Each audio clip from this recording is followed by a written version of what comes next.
en el cual ya he estado, me parece, Sí, si no recuerdo mal, ya estuve en eh, otras oportunidades. en otras oportunidades, sí, así que es un experto en esta materia de nuestros diálogos y conversaciones.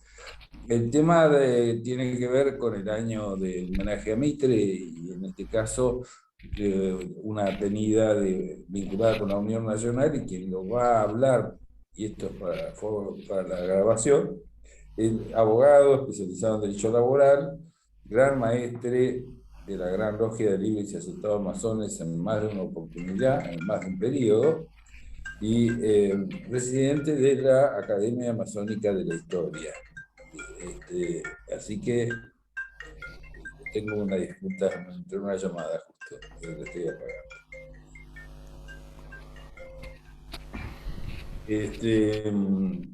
Discúlpenme, pero justo a mí me vino a tocar.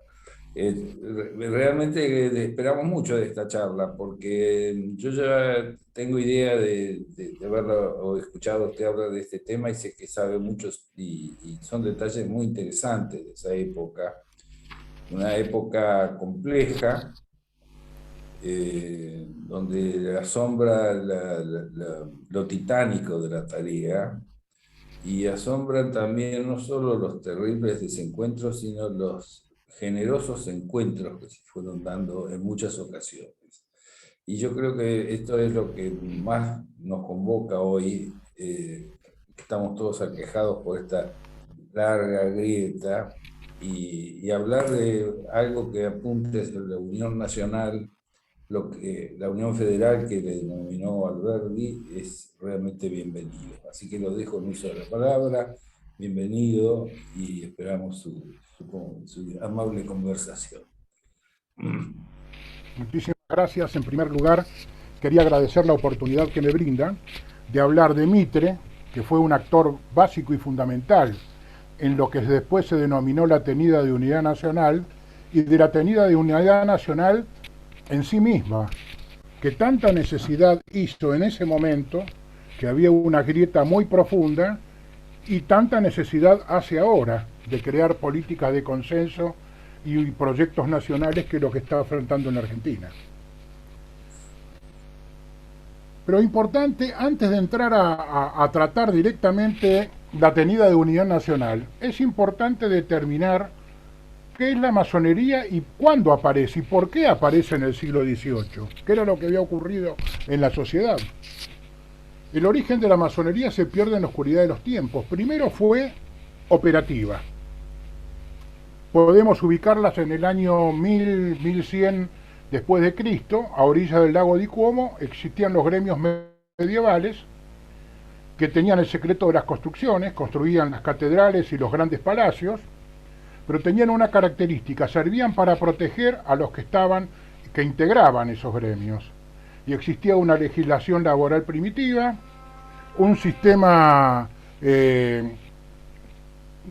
mutuales que se protegía a las personas, se atendía a los heridos y a las mujeres cuando fallecían sus, sus esposos o sus maridos como consecuencia de los accidentes que en la construcción eran numerosas, existía un sistema de pensiones, se las mantenía hasta el fin de sus días. Y después la masonería siguió así hasta que en el siglo XVIII se transforma en operativa. Se transforma en operativa y empiezan a construir lo que denominan los masones el templo interior.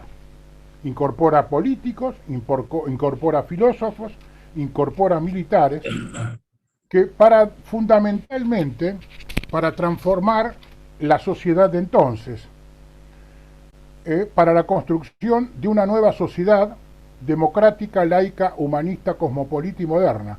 En definitiva, crear una sociedad igualitaria en libertad. Esa fue la gran lucha en ese momento. ¿Por qué se produce en ese momento y por qué se crea en Inglaterra?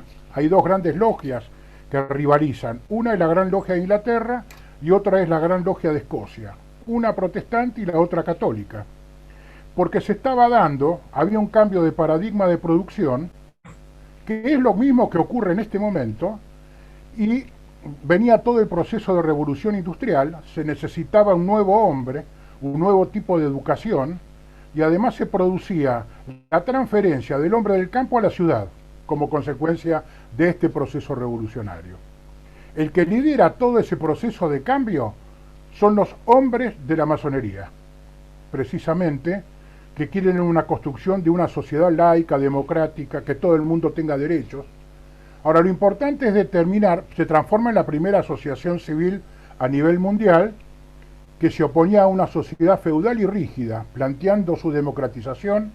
Era una escuela de la igualdad, un espacio para la libertad de conciencia y un asilo para el humanismo. ¿Cuáles son las ideas que incorporan? Las ideas de la Ilustración.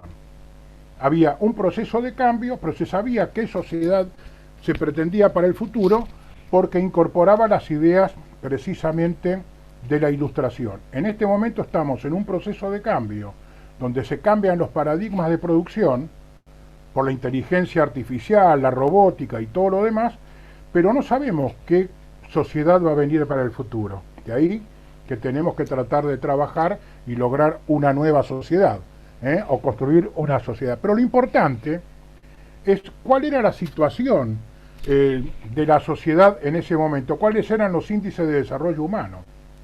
En la Europa, en los países centrales, el 85% de la población era analfabeta, no tenía acceso a la educación y a la salud. Era una sociedad absolutista y feudal, tenía una concepción teocrática de la ubicación del hombre en la sociedad. Si nos trasladamos a América, en el Virreinato del Río de la Plata en 1810, el 95% de la población era analfabeta. Las mujeres normalmente eran analfabetas, con algunas excepciones. Y ahí se inicia todo un proceso de transformación, que es básico y fundamental. ¿Quién encabeza ese movimiento? Que vendría a ser buscar los derechos para todos. Los hombres que tiene la masonería y se enfrentan con la Santa Alianza, que defendían el statu quo y los privilegios del momento. Esa lucha se transforma en ideológica en Europa, entra en España, y ahí se produce una verdadera guerra civil dentro del Imperio Español. Y aparece una España que busca democrática, que trata de buscar los derechos, y otra que mantiene la concepción original. Esa lucha se transforma en América, y en América la independencia de todos los virreinatos no fue un fin en sí mismo, sino una consecuencia de esas luchas. Esa es, a grandes trazos, cuál es por el motivo de la aparición de la masonería en la sociedad y a nivel mundial. Son los que construyen las democracias modernas, fundamentalmente. La pertenencia de Bartolomé Mitre a la masonería es un dato reconocido y difundido en la historia argentina. Su accionar y su conducta están marcados en los principios y valores que sustenta esta institución, cuyos miembros tuvieron una participación decisiva en la independencia de en la institucionalización del país, en la formación del Estado-Nación, el debate entre industrialistas y librecambistas del año 1875, la formación de los sindicatos, de los partidos políticos, en las políticas educativas y de salud, entre otros temas. Pero es importante hacer un breve resumen de la actividad masónica, para no abrumarlos, de Mitre. ¿Cuál ha sido? Mitre, según Alcibíades Lapas, en su libro La Argentina a través de sus hombres, dice que fue iniciado en Bolivia y posteriormente regularizado en los 3 grados simbólicos por Alejandro Braun, miembro del Supremo Consejo Grado 33 para la República Argentina. Esa acta está guardada en los archivos del Supremo Consejo. Y el 21 de julio del año 1860 se le otorga el grado 33 y se lo afilia a la augusta y respetable Logia Confraternidad Argentina número 2 y es nombrado además miembro honorario de la augusta y respetable Logia Unión del Plata número 1, tal como lo vamos a desarrollar a continuación. Esas 2 logias son las que organizan la tenida de Unidad Nacional. El 9 de junio del año 1865 es proclamado Gran Comendador de Honor del Supremo Consejo Grado 33 para la República Argentina. Es el más alto grado. El 24 de agosto del año 1893, el general Mitre asume el cargo de Gran Maestre de la Masonería Argentina. Y el 15 de junio de 1901, Mitre es nombrado miembro honorario de la Logia Unión 17 de Rosario por la donación que hace de los libros de historia argentina sobre Belgrano y sobre San Martín. Ahora es importante el tema este de la Logia Unión 17 de Rosario, porque nace en la víspera de los prolegómenos de la tenida de Unidad Nacional buscando la unión de los argentinos. ¿Y cómo se forma esta Logia Unión 17 de Rosario? Con dos logias antagónicas. Una era bien social y la otra es filantropía. Una era unitaria y la otra federal. Y se resumen y se incorporan todos en la Logia Unión 17 de Rosario, que era dirigida por Eugenio Pérez, que era el hermano menor de Roque Pérez. Tienen una acción muy interesante en el trabajo para lograr la unión de los argentinos, y hay un dato que quería comentárselo a todos ustedes. En el año 1893, Leandro N. Alem encabeza una revolución, donde establece su cuartel general en la casa de Eugenio Pérez. ¿Quién era Eugenio Pérez? El presidente de la Logia Unión 17 de Rosario. Cuando es derrotado, presenta inmediatamente, había una institución en la época, que era el santuario o el asilo político, que lo tenía la Iglesia Católica y la masonería. Se pedía un asilo político, se lo alojaba en un lugar consagrado, se notificaba a las autoridades y automáticamente se le respetaba su integridad física. Que eso fue lo que ocurrió con Leandro N. Alem. A partir de ese momento, cuando él se aloja en la Logia Unión 17 de Rosario, pasó a ser un lugar histórico muy importante de Rosario. Esto es una miscelánea sobre todo lo que había ocurrido. Pero es importante ver cuál era el contexto histórico en los que nos encontrábamos. Después de la batalla de Cepeda, con la derrota del Directorio, en el año 1820, el país se encontraba dividido en estados cuasi soberanos. Por eso, hablar de la Argentina en ese momento era una entelequia. Que tenían fuerzas militares, además eran cuasi soberanos, tenían fuerzas militares propias, moneda propia, aduanas y economías regionales. Eran gobernadas por caudillos, fundamentalmente. En realidad no tenían conciencia de pertenecer todos a un mismo país. Se peleaban por las riquezas del puerto de Buenos Aires y por sus intereses personales porque eran señores feudales. El Partido Unitario y el Partido Federal eran los que se disputaban el poder. En realidad eran dos partidos integrados por patriotas, así lo habían considerado la generación del 37, que ofrecían organizar el país con ópticas diversas. Uno siguiendo el modelo del Directorio francés y el otro, en especial los federales doctrinarios o cismáticos, que eran partidarios de Manuel Dorrego, proponían el modelo federal de los Estados Unidos de Norteamérica. Este era un enfrentamiento a muerte, pero está la generación del 37 que plantea la necesidad de una unión en todos los argentinos.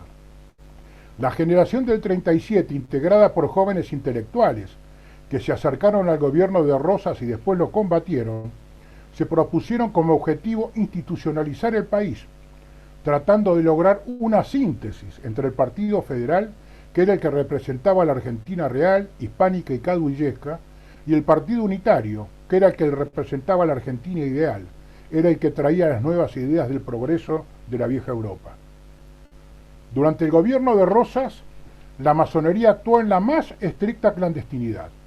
Fue perseguida, obligando a muchos de sus integrantes a emigrar para poder salvar su vida. Y en otros casos, las logias debieron actuar clandestinamente para proteger a sus miembros. Aquí es importante, con la posición de la generación del 37, porque empieza a trabajar una logia, primero en la clandestinidad y que después se institucionaliza en el año 1856, que se llamó Confraternidad Argentina. ¿Cuál era la misión de esta logia? Unir a unitarios y federales, lograr una integración de los dos. El 24 de junio del año 1855, después de la caída de Rosas, se crea el Gran Oriente Uruguayo, presidido por el doctor Gabriel Pérez, que tiene como principal objetivo ayudar a la creación de la Gran Logia en Argentina. El primer acto de la nueva potencia fue autorizar al Gran Maestre a trasladarse a Buenos Aires para lograr la adhesión de sus hermanos. Se reúne con el doctor Miguel Valencia, prestigioso jurisconsulto, senador, provincial, periodista, profesor y eminente filántropo, y convienen en la creación de logias bajo la provisoria dependencia del Gran Oriente Uruguayo, con el objeto de crear una potencia masónica independiente para la Argentina. Crean las logias Unión del Plata y Confraternidad Argentina número 2, las logias Consuelo del Infortunio, Tolerancia, Regeneración, Lealtad y Constancia. Son las 7 que van a dar origen al Gran Oriente Argentino, dejando de depender nuestras logias del Gran Oriente Uruguayo. Nacen momentos difíciles y aciagos para la República. Nos encontramos con un país dividido, con las heridas abiertas por las luchas intestinas y el encarnizado enfrentamiento entre unitarios y federales, porteños y provincianos. Nos encontramos con una sociedad dividida por el odio y las pasiones. La provincia de Buenos Aires se había erigido como un estado independiente. Se iba a llamar República del Río de la Plata o República del Plata, y buscaba su reconocimiento internacional por intermedio de su ministro plenipotenciario en Europa, Mariano Balcarce, que era el yerno de San Martín. En ese contexto de desencuentros políticos y postración social, las logias la augusta y respetable Logia Unión del Plata número 1 y la augusta y respetable Logia Confraternidad Argentina número 2 tienen por objeto lograr la unión y confraternidad de la dividida sociedad entonces y poner a la Argentina en un rumbo de progreso y de evolución permanente. La masonería fue el nervio motor del desarrollo y progreso posterior de la República. Luchó denodadamente por la unión nacional. La Logia Confraternidad Argentina fue uno de los brazos ejecutores más vigorosos y activos, fue en realidad el brazo ejecutor de la masonería operativa en acción. La gran tarea realizada por Confraternidad Argentina número 2 fue la de lograr consensos en el disenso, incorporar en la logia a unitarios y federales, que ratificando sus propias convicciones, lograran la armonía y pacificación del país, unificar los criterios, zanjar los diferentes políticos, evitando la lucha fratricida, lograr un proyecto común que permita la institucionalización y unión del país. Al fijar los objetivos de la masonería, el gran maestre José Roque Pérez, en su magistral manifiesto del 8 de noviembre de 1958, hace un angustioso llamado a la pacificación y a la unidad de todos los argentinos.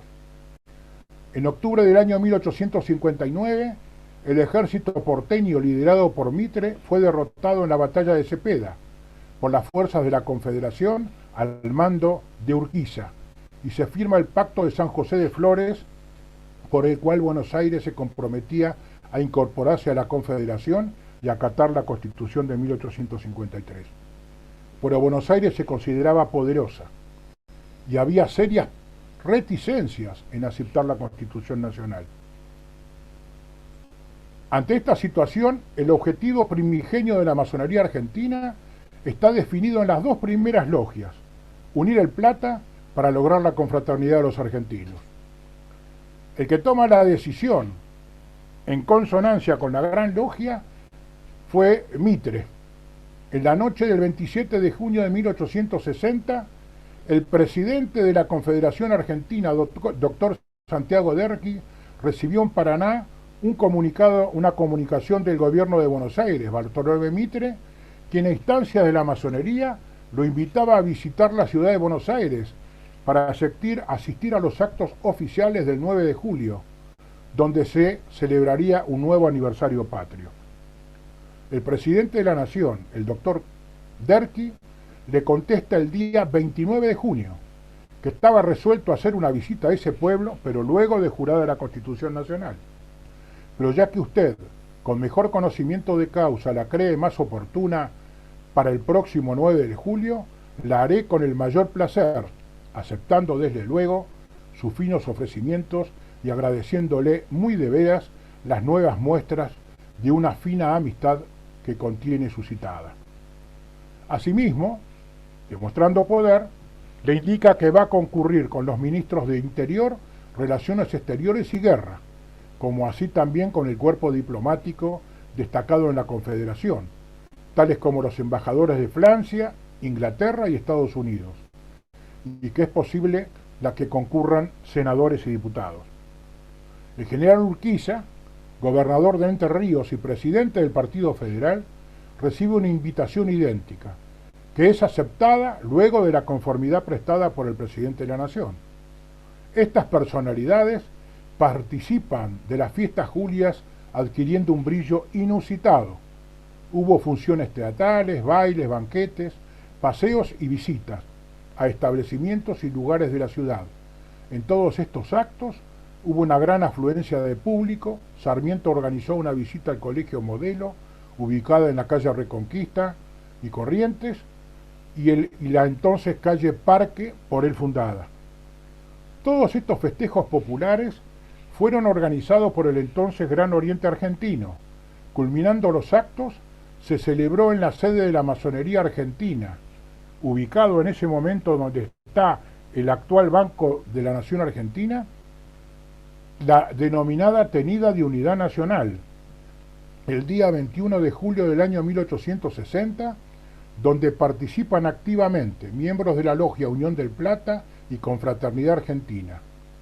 Esa tenida fue presidida por el gran maestre José Roque Pérez, donde procede a otorgarle el grado 33 a Bartolomé Mitre, gobernador de Buenos Aires y presidente del Partido Unitario, Geli Oves y Domingo Faustino Sarmiento, unitarios, Santiago Derqui, presidente de la Confederación Argentina Federal, y regularización y reconocimiento a Justo José de Urquiza, gobernador de Entre Ríos y presidente del Partido Federal. Ese día, cuentan sus asistentes, el gran templo de la masonería se encontraba iluminado y su recinto se había preparado con todas las etiquetas para los actos a realizarse. Era numerosa la concurrencia de hermanos, todos vestidos con trajes de rigurosa etiqueta, con todos los paramentos. Además, un calificado grupo de militares y marinos, luciendo honrosas condecoraciones, contribuían a dar más brillo y solemnidad a la imponente asamblea. Los invitados fueron recibidos por el Supremo Consejo Grado 33 en pleno, presidido por José Roque Pérez, y secundados por todos los venerables de todas las logias de Buenos Aires, conduciéndolo hasta Oriente bajo una ceñida y brillante bóveda de acero. Luego de los saludos y bienvenidas, el soberano gran comendador se retiró con los miembros del Supremo Consejo y altos grados a un templete próximo, y tras breve espera, una comisión especial condujo a los gobernantes y ministros a dicho recinto, donde se le otorgó la más alta distinción de la orden, consagrándolo en el grado 33. Cumplida esa ceremonia, se pasó nuevamente al templo central, donde fueron recibidos con incesantes salvas de aplausos y vivas a la patria, reflejo de la alegría de los que presenciaron aquel momento único en nuestra historia, porque se estaba gestando la Unión Nacional Argentina. Ocupando el alto sitial del centro, el gran maestre José Roque Pérez sentó a su derecha al presidente Derqui y a su izquierda al gobernador Mitre. En los sitios especiales e igualmente destacados de la cabecera tomaron ubicación el gobernador de Entre Ríos, Justo José de Urquiza, los ministros porteños Sarmiento y Geli Oves. Posteriormente, los hermanos Mitre y Urquiza, acompañados por el hermano experto y de ceremonia, pasaron frente al ara de los juramentos. El ara de los juramentos está en el centro de la logia y está la Biblia, que es la ley sagrada, la escuadra y el compás. Con sus manos posadas sobre el libro de la ley sagrada, la escuadra y el compás, en solemne acto de juramento requerido por el gran maestre José Roque Pérez, se comprometieron a obligarse por todos los medios posibles a la pronta pacífica constitución definitiva de la Unión Nacional. Y ante un pedido expreso de Justo José de Urquiza, ambos espontáneamente se obligaron bajo juramento a no iniciar la guerra, caso de hacerse inevitables sin un mutuo y previo aviso, que una vez iniciados los arreglos que ofrezcan una esperanza de paz, sería el caso esperar tranquilos con las espadas envainadas el fallo de la razón desapasionada, quedando mientras tanto bajo la seguridad moral que nos dé el conocimiento de nuestros respectivos sentimientos y deseos por el bien público. Luego de solemne juramento, hizo uso de la palabra Mitre y Urquiza. Sus improvisadas palabras no fueron registradas, y el soberano gran comendador José Roque Pérez pronunció un discurso donde en uno de sus párrafos define con claridad lo actuado por la Logia Unión del Plata y Confraternidad Argentina. Roque Pérez dijo: un gran acontecimiento nos reúne y agrupa en este lugar. Es la presencia del presidente de la República, del primer magistrado de Buenos Aires y del gobernador de Entre Ríos, que vienen a tomar un asiento entre nosotros, no en calidad de magistrados, sino a la de hermanos y fieles sostenedores de nuestra orden. Si en épocas no lejanas ellos han representado ideas políticas divergentes, si en el campo de lucha han chocado sus espadas, la hidalguía de sus corazones y la altura de sus ideas les han hecho concebir que esas son luchas estériles para los pueblos, de que la humanidad solo recoge lágrimas y despojos. Se presentan a nuestros ojos como los verdaderos masones, como los obreros decididos de la paz y la reconstrucción de la sociedad. Felices vosotros, hermanos míos, que podéis presenciar el abrazo de los hermanos buenos dentro de los reducidos muros de nuestros talleres. Estos dos hombres simbolizan ya lo que veis hoy realizado. Después de 5 años de luchas desgarradoras, esas dos logias que desde un principio manifestaban nuestros votos por la Unión Nacional, aún existen vivas y florecientes para recibir en su seno una al jefe de la República, que se incorpora a la Logia Unión del Plata, y las otras dos guerreros que se incorporan a Confraternidad Argentina, que cruzaron sus espadas en el campo de batalla, firmada la paz se daban el abrazo de hermanos y condujeron a la República al estado de felicidad en que hoy se encuentra, estableciendo la verdadera Confraternidad Argentina. Y exclamó: las logias de la República Argentina los saludan, queridos hermanos. Y exclamó: a mí, obreros de la paz, a mí por un signo y una batería bien sentida. Gloria a Dios en las alturas, gloria a sus hijos predilectos que buscan las inspiraciones de sus almas en sus grandes creaciones y que les resguardan sus obras maravillosas. Quedándose definitivamente con estas palabras la sellada definitiva la Unión Nacional en Argentina.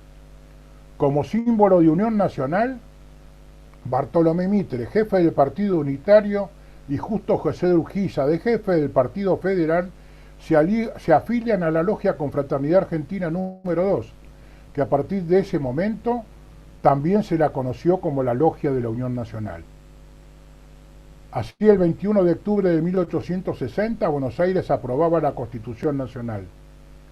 En realidad, fue una unidad formal, continuando el conflicto entre las partes, dando origen a la batalla de Pavón. Se habla del misterio de Pavón, pero para nosotros no es tal, porque los contendores pertenecían a la misma logia. Entiendo que el Estado de Buenos Aires se hace cargo de la deuda externa de la Confederación y asume la conducción política de la Argentina unificada, renunciando el presidente Derqui y asume Bartolomé Mitre. Es importante agregar que se intentó un país sin Buenos Aires y no tuvo un sustento económico válido.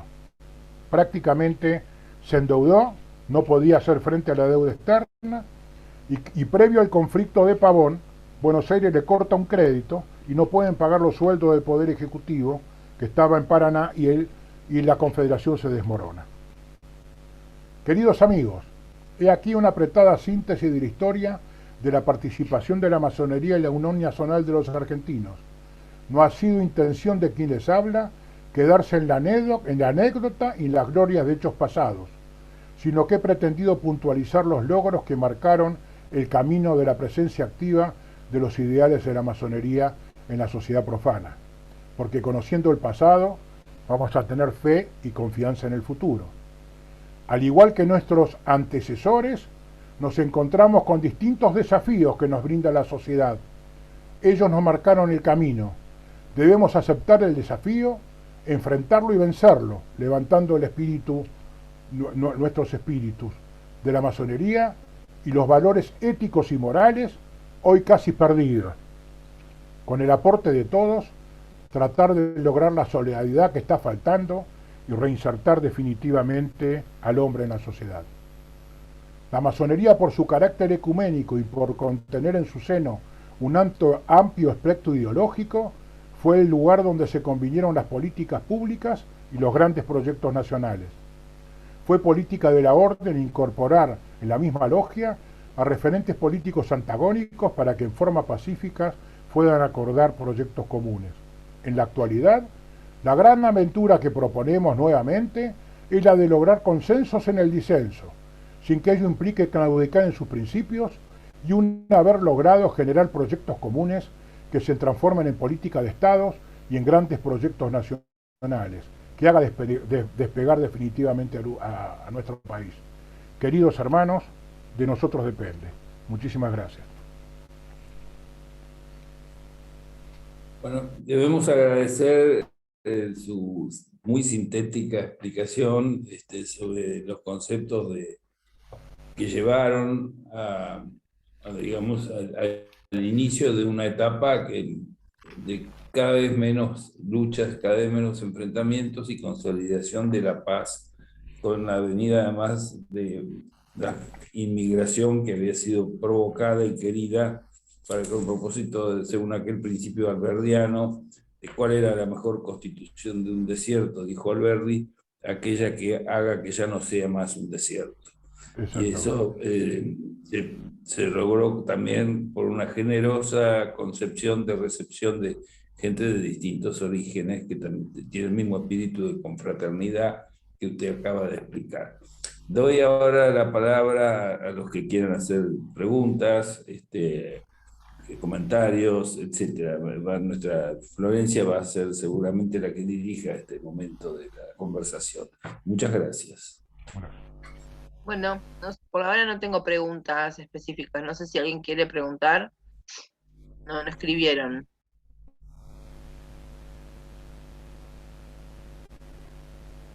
Voy a hacer una pregunta. Carlos Amestoy, perdón, Roberto. Carlos Amestoy quiere preguntar. Buenas tardes, amigos. Quería hacer una pregunta, Nicolás. Sí. Se habló del tema de la unidad nacional a comienzos de nuestra propia historia argentina. En estos momentos, usted, Nicolás, ¿considera que sería posible una acción de la masonería para tratar de terminar con esta grieta que hoy nos inquieta a todos los argentinos? Muchas gracias. Yo creo que es un trabajo y una decisión que es imperativo en el momento actual. Hay enfrentamientos que realmente es una grieta muy, muy profunda. A veces uno cuando lo profundiza se da cuenta que las diferencias no son tales, pero hay ciertos egos personales que no permiten llegar a determinados acuerdos. Nosotros creemos fervientemente que tenemos que llegar a acuerdos y políticas comunes. El tema es que la masonería no cree en las verdades absolutas. Las verdades absolutas son refractarias a la república y a la democracia, porque no acepta al otro. Al no aceptar al otro, si el otro no piensa como uno y es un traidor a la patria, entonces no pueden acordar. Ahora, ¿qué es lo que nosotros proponemos? que se gobierne como nosotros gobernamos la masonería. Nosotros tenemos el Consejo de la Orden, que está integrado por 12 miembros. Todos tienen ideologías políticas distintas. Nosotros decimos que hay que ratificar esas convicciones, no jurarlas, porque al nosotros considerar que las verdades son parciales o relativas, todos, independientemente de la forma que piensen, tienen una parte de verdad, porque depende de la óptica con la que se mire, esa persona no está equivocada. Lo que pasa es que uno no coincide en otros temas. Nosotros proponemos que se gobierne como nos gobernamos nosotros, respetando las convicciones y buscamos políticas comunes y políticas de consenso, que son verdaderos objetivos dentro de la orden, y nosotros queremos traspolar eso en la sociedad argentina para que se creen proyectos comunes para trabajar y desarrollar un país. Las repúblicas funcionan con proyectos comunes, con política de Estado. Se crearon muchísimas políticas de Estado en la Argentina. Una fue el de la educación, por ejemplo.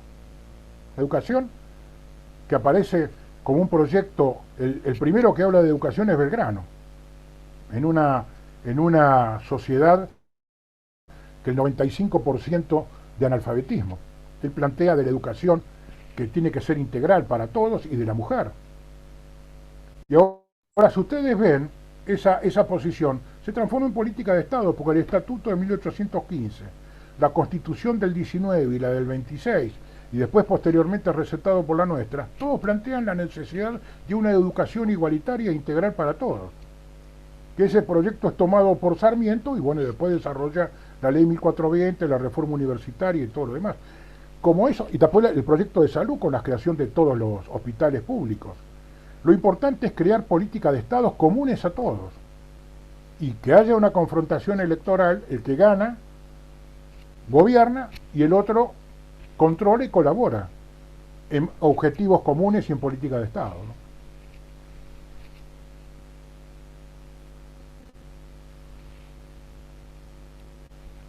Robert, Bien, ahora ¿no? si querés puedes preguntar vos qué ibas a No, preguntar. sí, la pregunta es específicamente sobre si hay algún acta o documento que registre un acuerdo que explique lo que usted denominó correctamente el misterio de Pavón, es decir, la retirada de Urquiza cuando aparentemente retirada ordenada, además no con abandono de armas y bagajes, sino al paso, como dice la historia, si esto significaba que hubo algún acuerdo preliminar que esté registrado o se ha mantenido todo esto va a seguir siendo un misterio histórico, digamos así. Claro. ¿Qué puede decirnos sobre esto? No, el tema es este. Usted sabe que la masonería es una institución secreta y discreta, que fue muy perseguida. ¿Por qué la masonería es perseguida actualmente también? Porque enfrenta directamente los privilegios enquistados en la sociedad. Trata de transformarlo y clava el bisturí hasta el hueso. Entonces, las fuentes históricas en la masonería, que es una masonería es secreta en las dictaduras y en los absolutismos y discretas en las democracias, se amplían. No tan solo son la documentación escrita, sino también son los testimonios orales. Y nosotros no tenemos un documento escrito que diga específicamente que Urquiza se retiraba por un acuerdo, pero el acuerdo es manifiesto, ¿no? La Argentina se hace cargo de la deuda externa, que estaba garantizada con los bienes personales de Urquiza. La Confederación había fracasado rotundamente y asume el poder político con Mitre. Esa es la. Pero no hay documentación escrita. En resumen, por sus frutos los conoceréis, digamos, sería Exactamente. el resumen de su Exacto. comentario. Claro, nosotros Bueno, incorporamos también el testimonio oral, ¿eh? De todo lo que bien. ocurre y todo lo demás, ¿no? Bueno, si no, ya estamos dentro de los horarios lógicos y si no tenemos más preguntas, siendo tan redonda la exposición que no ha dejado aristas, sino más bien un silencio complacido de parte de la audiencia, yo me voy en la situación de levantar la sesión. Sí, así que eso es lo que hacemos, agradeciéndole enormemente sus palabras, su presencia, que es muy importante. Y que yo ya, como he mencionado, sé que usted ha estado en otras oportunidades y para mí ha sido importante esta oportunidad de ahora, en este momento de ahora. Creo que tiene un valor simbólico y un valor práctico, como usted dice. No solo se trata de símbolos, sino también de pasos en la dirección correcta. Bueno, muchísimas gracias. Buenas noches. Robert, hay una pregunta. Sí. Tenemos a último momento. Hernán, si querés. Último momento, justamente. Buenas tardes a todos, antes que nada. Buenas tardes, Nicolás. Te hago una pregunta, más que nada, yo me quiero colgar un poquito de la pregunta que hizo Carlos. Y cómo quisiera saber qué opinión tenés de cómo podría llegar a interceder la masonería en estos tiempos de crisis que está pasando el país.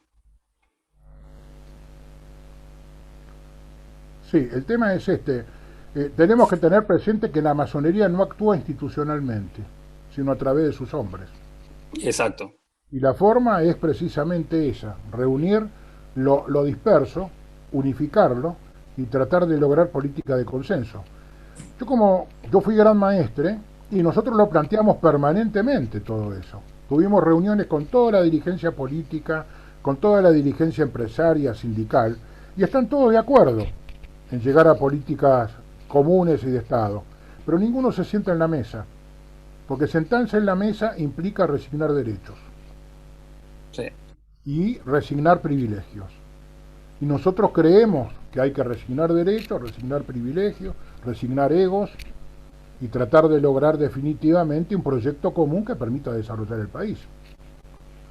Fíjense ustedes que el proyecto, hubo un proyecto de Estado que podrá ser muy criticado y todo lo demás, que fue la generación del 80. Y de la generación del 80 aparece no tan solo una forma de país y de gobierno, sino que también hay políticas educativas, políticas de salud, de integración social, y poco a poco después se logra el voto secreto y universal. Poco a poco se va integrando el país con un proyecto común. Ahora, para nosotros desarrollar tenemos que tener un proyecto común, que es lo que pretendemos para el futuro. Y ahí vamos a tener políticas educativas, políticas de salud, etcétera, etcétera. Política de desarrollo. Acá hubo un debate muy interesante, que protagonizado en la Cámara de Diputados, entre en la bancada donde participaron hermanos masones, entre industrialistas y librecambistas. El movimiento industrialista estaba presidida por Vicente Fidel López, que fue después el presidente de la logia docente, que es la que va a desarrollar todo el proyecto educativo en Argentina. Tema muy interesante. Y ahí fijaron las bases para todo el desarrollo de la Argentina, ¿no? Yo creo que eso es una de las cosas que tenemos que estamos intentando hacerlo. No es que no estemos. Pero a veces uno tropieza con verdades absolutas, que se creen los dueños absolutos de la verdad y no acuerdan con los otros. Entonces ese es un problema bastante serio, ¿no? Eso es lo que veo que está pasando en este momento. Claro. Sí.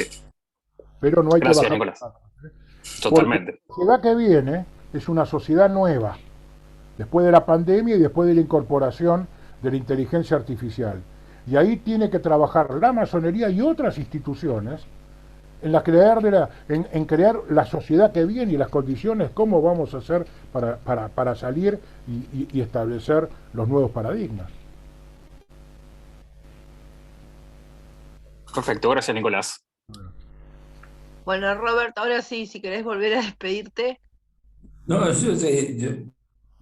si hay alguien, por supuesto, lo último que quiero es, creo que era Armestano, no me acuerdo el nombre bien ahora, que cerraba los debates en el Congreso forzadamente en los años 50. Los años 50 había uno. Sí, por eso no quiero tener ese error. Pero bueno, sí, que sí el gusto de despedir, saludar y agradecer. Es decir, listo, así terminamos hoy y muchas gracias. Para mí ha sido un placer estar con todos ustedes. Muchísimas gracias y lo que dispongan a disposición. Gracias, Nicolás. Saludos a Muchas todos. Que gracias. tengan buenas noches. Gracias. Buenas noches. Buenas noches a todos. Gracias. Buenas noches a todos. Buenas noches.